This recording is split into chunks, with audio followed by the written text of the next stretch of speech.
Hey everybody, Kevin Pawlak with Emerging Civil War, back at Arlington National Cemetery. Chris Mikowski and I are leading a tour for the American Battlefield Trust Teachers Institute. We're wandering around Arlington National Cemetery, getting to visit some of our favorite graves, and one of the ones I like to come visit just west of the Arlington House itself is the grave of James Tanner.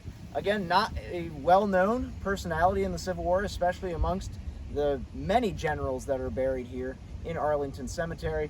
Tanner, though, is quite an interesting guy. This is a guy that literally gave everything that he had, or almost everything, to his country, save short of his life.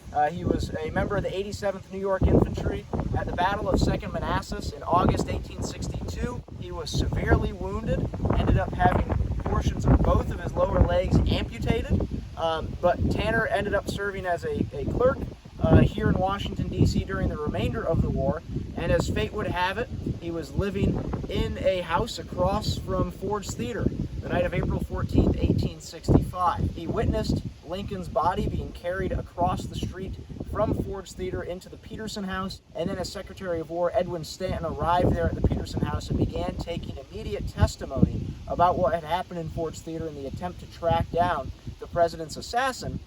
Tanner indicated that he knew stenography, basically a shorthand form of writing, and so Tanner was brought into the Peterson House, seated next to Secretary of War Edwin Stanton, and began taking the first testimony of President Lincoln's assassination there in Ford's Theater.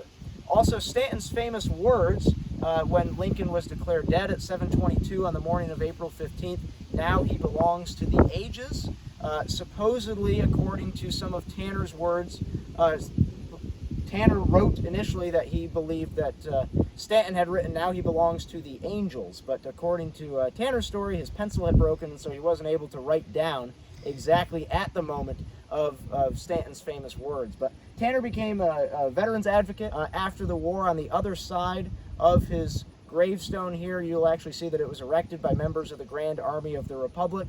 So just another guy that, again, pretty much gave everything he possibly could have been asked of to give to his country, but still continued to give more despite the loss of two of his limbs at the Battle of Second Manassas in August 1862. So if you've enjoyed these videos, subscribe to our YouTube channel. Go and find us online as well at the blog at emergingcivilwar.com. Continue to follow us on our social media channels as well, and we will see you online and on the battlefield.